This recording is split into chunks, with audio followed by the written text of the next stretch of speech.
नाज़रीन, प्रोग्राम तालीम और दुनिया में मैं हूँ आपकी मेज़बान मरियम खान।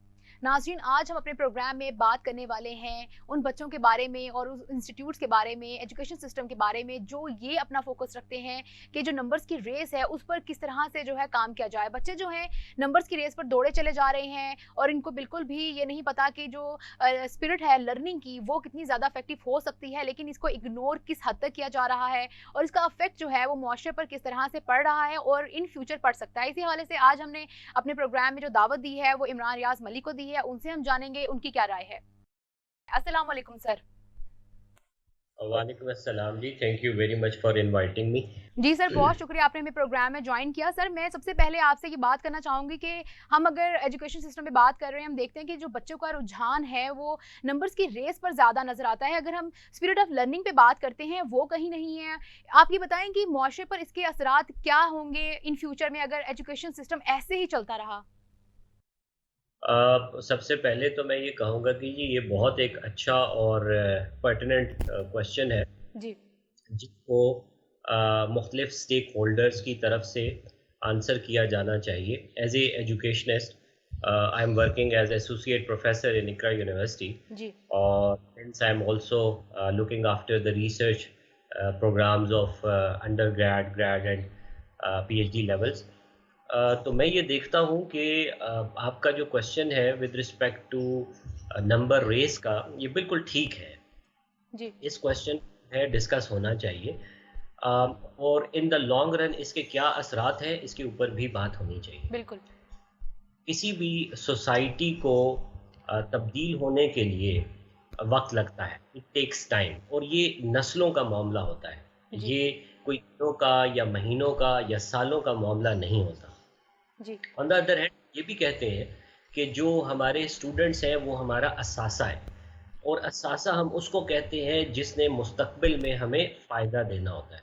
बिल्कुल। अच्छा, आप अपने असासे के ऊपर सही तरीके से इन्वेस्टमेंट या उसके ऊपर सही तरीके से मेहनत कर रहे हैं या नहीं कर रहे हैं, इस चीज़ को आप ये नंबर रेस वाली गेम से रिलेट कर सकते हैं। जी। अब नंबर गेम वाली रेस में आते हैं तो इसका मतलब है कि आपका जो विजन है बड़ा शॉर्ट रन है, आप बड़े शॉर्ट रन में देख रहे हैं, और शॉर्ट रन का फ़ायदा जो है वो कोई नस्लों की तब्दीली या नेशंस की तब्दीली में कोई किरदार, कलीदी किरदार अदा नहीं करता। बिल्कुल। जहाँ तक आप लर्निंग की बात करें कि हम जो है वो मार्क्स को ना देखें, ये रैट रेस में इन्वॉल्व ना हो जी। और नंबर गेम इन्वॉल्व ना हो, और बच्चों की शख्सियात को जो भी उनकी नेचर है उसके मुताबिक उसको मद्देनज़र रखते हुए नर्चरिंग करें, तो जी। इंशाल्लाह फ्यूचर में आफ्टर 2-3 डेकेड्स और जनरेशंस हम वाक़ई में तब्दीली ला सकते हैं। तो मेरे जी। नज़दीक आपको लॉन्ग रन के लिए सोचना है, और लॉन्ग रन के सोचने के लिए इस रैट रेस से निकलना होगा, और जी। थोड़ा-थोड़ा करके हमें अपनी आने वाली नस्ल पे मेहनत करनी होगी, और जी। वो फिर हमें एक अच्छे इंसान जो कि सोसाइटी के लिए अच्छे बिल्कुल। होंगे बनाने में हेल्पफुल साबित होगा। जी, अच्छा सर, हम ये भी देखते हैं ना कि हमारे जितने भी, अगर हम हायर एजुकेशन पे बात करते हैं तो वो पीएचडी स्कॉलर्स पे ही हम आ जाते हैं। पीएचडी करना कोई आसान तो नहीं है, इसमें आपको रिसर्च करनी पड़ती है, आपको बड़ी तहकीक करनी पड़ती है, उसके बाद जाके आप स्कॉलर में शुमार होते हैं। लेकिन पाकिस्तान में जितने भी पीएचडी स्कॉलर्स हैं वो हर यूनिवर्सिटी से आप देखें साल में कम अज़ कम जो है 10,000 से ज़्यादा जो हैं हम पीएचडी स्कॉलर्स जो हैं सोसाइटी को देते हैं। लेकिन हम अगर उनकी पब्लिकेशंस पर बात करते हैं तो कोई ऐसी पब्लिकेशन नज़र नहीं आती है जो यूज़फुल हो और हम उस पर जो है फ्यूचर में काम कर सकें। क्या हमें कोई ऐसा लाहे-अमल करना चाहिए कि जिसमें हम अपने स्कॉलर्स की जो रिसर्च वर्क है उसके ऊपर काम कर सकें और पाकिस्तान की तरक्की के लिए कुछ कर सकें? अच्छा, ये भी एक बड़ा रेलेवेंट क्वेश्चन है, सिंस जी। I am also looking after research activities of the university at Islamabad campus. जी। सो ये क्वेश्चन बड़ा इंटरेस्टिंग क्वेश्चन है।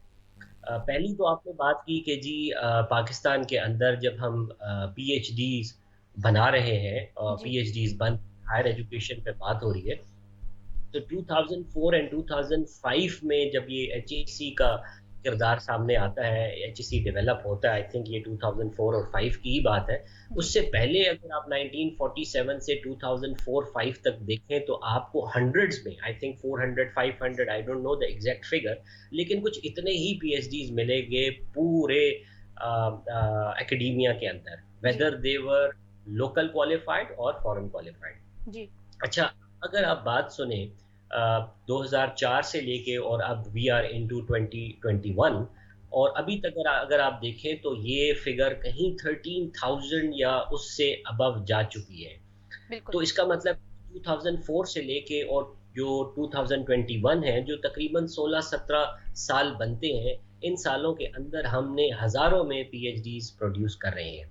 जी, ये सवाल जो है ये दो स्कूल्स ऑफ थॉट्स हैं जो कि इसको बारहा और बार-बार आपने मीडिया पर भी देखा होगा डिस्कस करते हुए नज़र आएँगे, बिल्कुल। और इसके अलावा आपको डे टू डे कन्वर्सेशंस जो यूनिवर्सिटीज़ के अंदर होती हैं और इस किस्म के जो स्टेक होल्डर्स हैं उनके दरमियान होती है, नज़र आएगा जी, कि क्या हमें अंडर ग्रेड के ऊपर मेहनत करनी है या हायर एजुकेशन और हायर स्टडीज़ के ऊपर, जो पीएचडी लेवल जिसको आप कहते हैं, उसके ऊपर मेहनत करने की ज़रूरत है, और जी। आपकी इकोनॉमी को किसकी रिक्वायरमेंट है। जी। जी सर, आपने बिल्कुल सही कहा कि पर्सनल नीड्स के लिए हम जो है रिसर्च वर्क पे काम कर रहे हैं। जैसे अगर आप एमएस कर रहे हैं, तो आप अपनी रिसर्च करते हैं वर्क सिर्फ़ इसलिए ताकि आपको आगे पीएचडी में एडमिशन मिल जाए। लेकिन हम ये कोई बड़ी सोच नहीं रखते हैं कि हम इससे पाकिस्तान को क्या सर्विसेज़ दे सकते हैं या किन-किन चीज़ों पे तहकीक को बढ़ा सकते हैं। सर, आपने सही कहा। सर, अब हम प्रोग्राम में थोड़ा आगे बढ़ेंगे। सर, मैं आपसे ये पूछना चाहूँगी कि हायर एजुकेशन में ये भी एक चीज़ देखी जाती है कि बच्चे जो नंबर्स की रेस में भाग रहे हैं, उसमें एक बड़ी जो चीज़ है, बड़ा फैक्टर है, वो ये भी तो देखा जाता है कि फ़ेवरेटिज़्म जो सामने आती है, बच्चे नंबर्स की रेस के लिए टीचर्स के साथ जो है जुड़ जाते हैं, बजाय पढ़ाई पर फ़ोकस करने के वो टीचर्स के साथ जुड़कर उनकी टीसी करते हैं और नंबर्स लेने के लिए वो काम करते हैं, लेकिन पढ़ाई पर तवज्जो नहीं देते हैं। और इन रिस्पॉन्स सारे टीचर्स की बात नहीं कर रही, कुछ टीचर्स की बात कर रही हूँ कि वो फिर इन इन रिस्पॉन्स अपनी कोई भी किसी किस्म की फैसिलिटीज़ के लिए बच्चों के साथ जुड़कर जो है उनको नंबर्स भी देते हैं और अपने काम भी पूरे करते हैं। सर, क्या ऐसा देखने में आता है यूनिवर्सिटीज़ लेवल पर? यूनिवर्सिटीज़ लेवल पे चाहे स्कूल की बात करें, चाहे कॉलेज लेवल पर बात करें, जी, चाहे जो है आप यूनिवर्सिटी लेवल पर बात करें, इस किस्म का रुझान कमोबेश हर जगह नज़र आता है। जी, पहली बात बिल्कुल। तो जी, सही। दूसरी बात ये कि जब आप इस एकेडेमिया से अपने आप को कनेक्ट कर लेते हैं, जब आप इस शोबे से अपने आप को कनेक्ट कर देते हैं, जी, तो as a faculty member, as a educator आपको रोल मॉडल का किरदार अदा करना होता है। बिल्कुल। और इस किस्म के बच्चे आपको अप्रोच ज़रूर करते हैं, बट आई थिंक कि ये it is the duty of the faculty member कि वो बच्चों को समझाए और खुद भी इन एक्टिविटीज़ में इन्वॉल्व ना हो। ऐसी एक्टिविटी जी, ज़रूर होती हैं, लेकिन इट टोटली डिपेंड्स अपॉन, वही बात है कि अगर वो फैकल्टी मेंबर खुद भी रैट रेस में था, खुद भी उसने नंबर गेम में वो इन्वॉल्व था और इस तरह से वो नंबर ले रहा था, तो बड़े होके फिर उसने इन्हीं चीज़ों को आगे जो है वो डेवलप करना है और इन्हीं चीज़ों को देखना है। सर, अच्छा मैं आपसे ये भी पूछना चाहूँगी कि स्कूल्स पे अगर हम बात कर लेते हैं, जो बच्चे स्कूल्स में जाते हैं या कॉलेज गोइंग हैं, सर उनमें भी एक चीज़ देखी जाती है कि रट्टा सिस्टम ज़्यादा है, बच्चे जो हैं वो नंबर्स के पीछे भाग रहे हैं। क्या रट्टा सिस्टम होना चाहिए? बच्चों को ये लगता है कि हम जितना ज़्यादा सिलेबस जो है वो कवर करेंगे, याद करेंगे, तो पेपर्स में उतना ज़्यादा लिख पाएँगे और पेपर्स पे पेपर्स छापते चले जाते हैं सिर्फ़ नंबर्स के लिए। लेकिन अगर हम उनसे बात करें, तो शायद ही उनको कोई चीज़ें क्लियर हों या मतलब आगे फ़ील्ड में जाकर जो है वो कोई काम प्रैक्टिकली कर पाएँ। जैसे बहुत सारे एमबीबीएस के स्टूडेंट्स भी आप देख सकते हैं, इंजीनियरिंग डिपार्टमेंट के लोग भी आप देख सकते हैं, उनके अगर आप मार्क्स चेक करें, तो वो इतने अच्छे-अच्छे मार्क्स लेकर आए होते हैं, लेकिन जब उनके वर्क पे बात करें कि वो क्या कर सकते हैं, तो उनके अंदर इतनी एबिलिटीज़ नज़र नहीं आती हैं। क्या कहेंगे सर? ये बड़ा एक अच्छा और इंटरेस्टिंग क्वेश्चन है, और जी, इसको मैं काफ़ी दफ़ा अपने फ्रेंड से डिस्कस कर चुका हूँ। हम ये तो ज़रूर कहेंगे कि ये रट्टा सिस्टम अच्छा नहीं है, लेकिन ये रट्टा सिस्टम एग्ज़िस्ट तो करता है ना, हमें जी, ये मानना पड़ेगा, और ये इतना गहरा हमारी सोसाइटी के अंदर एक किस्म का जो है वो इनकलकेट हो चुका है, या हमने उसको एब्ज़ॉर्ब कर लिया है जी, कि इसको ख़त्म करना भी इतना आसान नहीं है। एक साइड पर तो हम ये कहते हैं कि ये रटा सिस्टम अच्छा नहीं है, क्योंकि इससे आपके कॉन्सेप्ट्स क्लियर नहीं होते हैं, बिल्कुल। बट लेकिन नंबर ले लेते हैं। ऑन द अदर हैंड एक और चीज़ भी है जिसको मद्देनज़र रखने की ज़रूरत है, और इसको भी एड्रेस करने की ज़रूरत है। जी, देखिए, एक बच्चा इवॉल्व हो रहा है, वो 5 साल का था, वो 10 साल का हुआ, वो 15 साल का हुआ एंड ऑनवर्ड्स। अच्छा, जो बुक्स हमने लगाई हुई हैं, अल्हम्दुलिल्लाह मैंने 5th क्लास से लेकर पीएचडी तक सारी क्लासेस पढ़ाई हुई हैं। तो over the period of times in my last 18 to 20 years of career, मैंने ये देखा है कि वो जो बुक्स है, आपने जो फॉर इंस्टेंस आपने ओ लेवल पर लगाई हुई है, या 9th या 10th ग्रेड पर लगाई हुई है, या 7th या 8th ग्रेड पर लगाई हुई है, जी। उसके अंदर कुछ टॉपिक्स या कॉन्सेप्ट्स ऐसे होते हैं जिनका फलसफा समझाना बच्चों को मुमकिन ही नहीं है। जी। बहुत सारे कॉन्सेप्ट ऐसे हैं जिनका फलसफा आप अगर फॉर इंस्टेंस मैं एक बात कर लेता हूँ कि हम डेरिवेटिव्स की बात करते हैं या पोलिनोमियल्स की बात करते हैं, तो उसका फलसफा क्या है? वो किस चीज़ को स्टडी कर रहा है? वो कौन से रिलेशनशिप्स हैं जिसके बारे में इस किस्म की हमारे पास इक्वेशंस सामने आ रही हैं? उस लेवल पर तो आप समझा भी नहीं सकते। मैंने खुद बारहा कोशिश की कि ये बच्चे इनको ये बताऊं कि मेजरमेंट क्या होती है, उनके स्केल्स क्या होते हैं, ताकि इनको पता हो कि इसके पीछे जो फलसफा है, जी। इसके पीछे जो विज़डम है, वो इनको समझ आए। तो जहाँ हम ये कहते हैं कि रट्टा सिस्टम अच्छा नहीं है, फिर हम ये भी देखें कि प्रैक्टिकल साइड्स पर उनको इस लेवल पर, जो छोटा लेवल है, जहाँ पे जी। आप ओ लेवल की बात कर रहे होंगे, ए लेवल की बात कर रहे होंगे, मैट्रिक और एफएससी लेवल की बात कर रहे होंगे, जी। स्कूल और कॉलेज लेवल है। क्या आप उस लेवल पर उस कॉन्सेप्ट्स का विज़डम उनको दे सकते हैं कि बेटा ये जो आप इक्वेशन कर रहे हैं, ये जो आप मामला फिज़िक्स का देख रहे हैं, ये जो मामला बायो या केमिस्ट्री का है, इसके पीछे फ़लसफ़ा क्या है? ये भी बड़ा मुश्किल हो जाता है। बिल्कुल। तो अपार्ट फ्रॉम सेइंग कि ये रट्टा system is not good for our society in the long run, on the practical side, on बिल्कुल। द प्रैक्टिकल, हम तो आइडियल बात कर रहे हैं ना, थ्योरेटिकली बात कर रहे हैं। ऑन द प्रैक्टिकल साइड अगर आप ये पसंद नहीं करते, तो आपको ये भी देखना ज़रूरी है कि फिर इसको आप एड्रेस कैसे करेंगे, इस मामले को एड्रेस करें कैसे करेंगे, ताकि रट्टा सिस्टम खत्म हो, बच्चों के कॉन्सेप्ट्स क्लियर हो और बच्चों को समझ आए कि वो क्या कर रहे हैं। जी, अच्छा सर, अभी हम बात करेंगे उन पेरेंट्स के बारे में जो ऑब्वियसली जब बच्चा कोई फ्यूचर में स्टेप लेता है, चाहे वो एजुकेशन के हवाले से क्यों ना हो, तो वो हमेशा पेरेंट्स से डिस्कस करता है आके कि मुझे लाइफ में आगे क्या करना चाहिए, और पेरेंट्स बखूबी समझते हैं इस चीज़ को।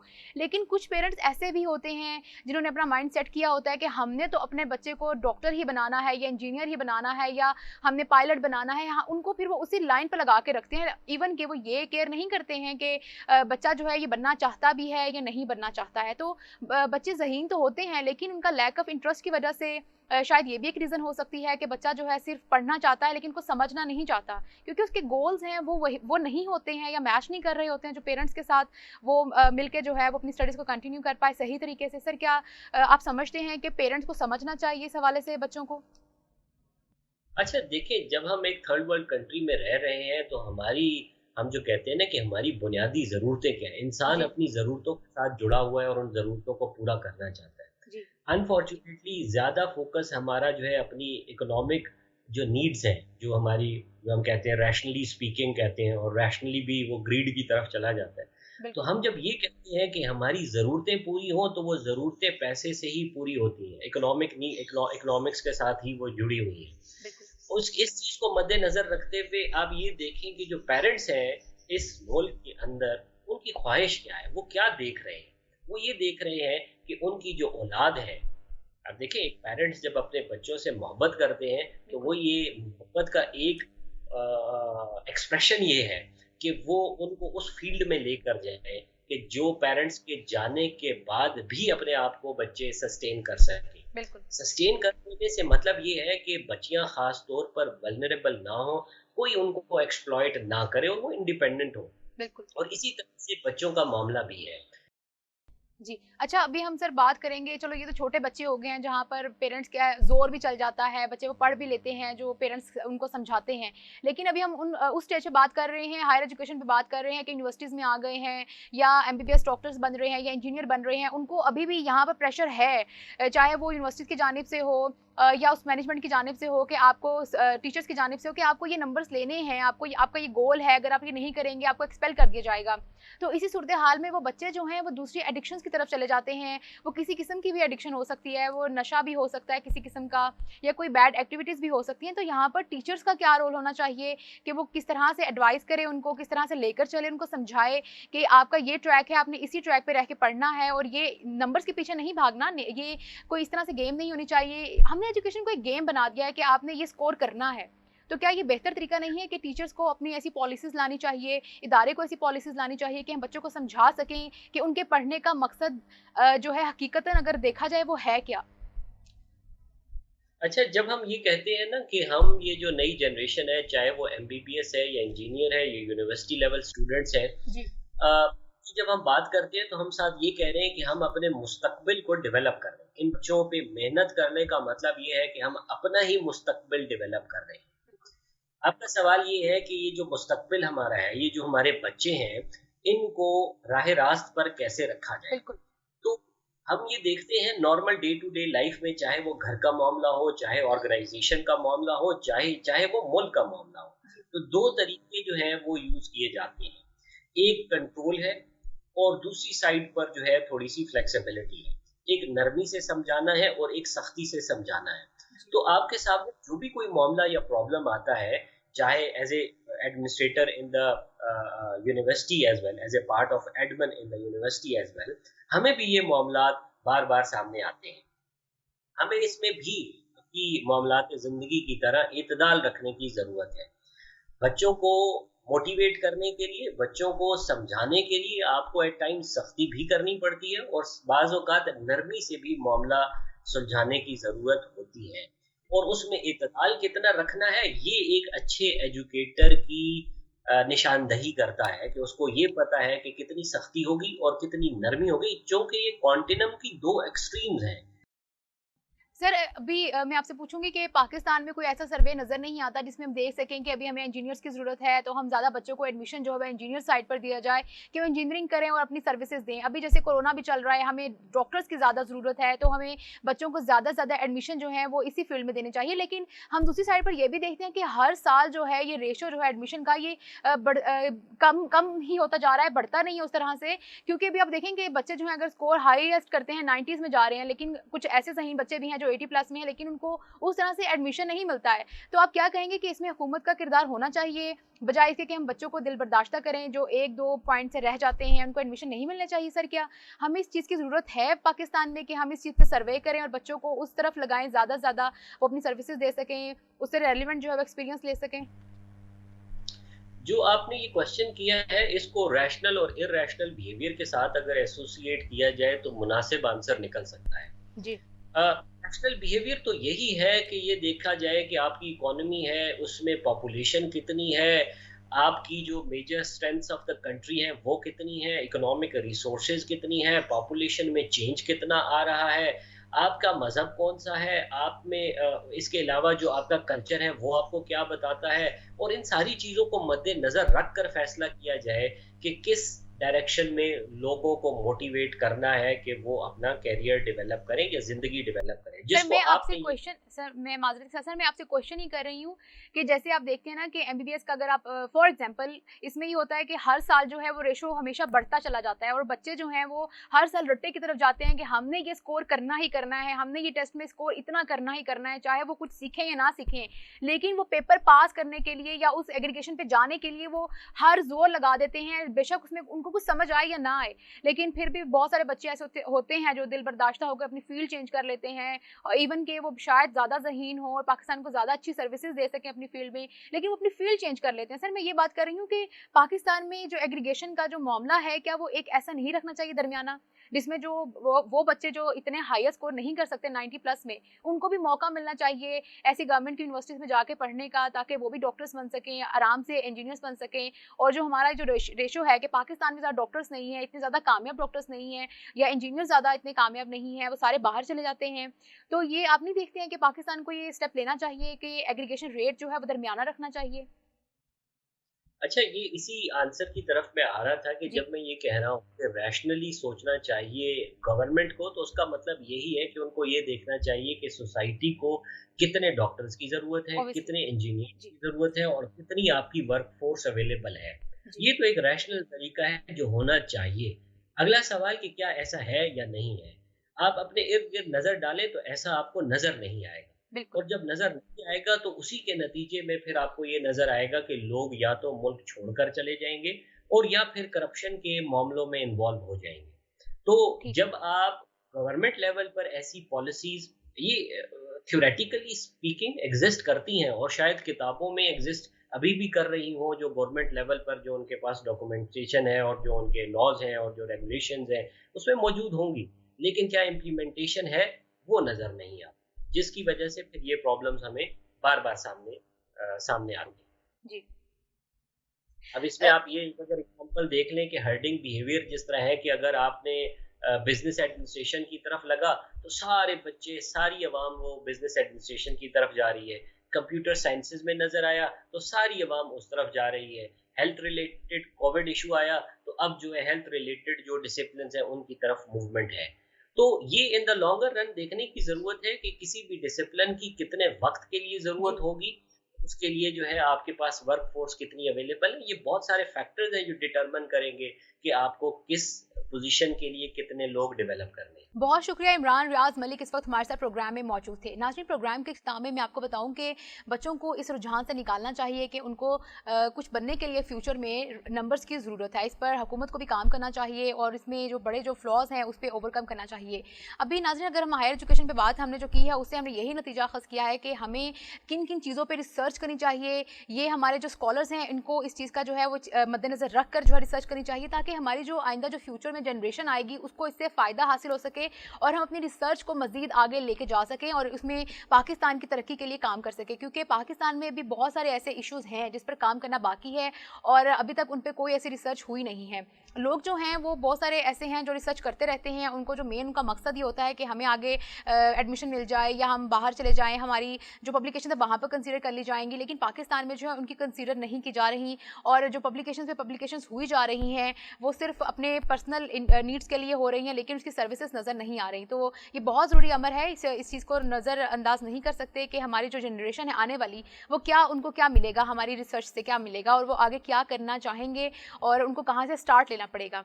और इसी के साथ अपनी मेज़बान मरीम खान को दीजिए इजाज़त। दोबारा से मुलाकात होगी प्रोग्राम में एक नए मेहमान और मौजू के साथ। तब तक के लिए अल्लाह हाफ़िज़।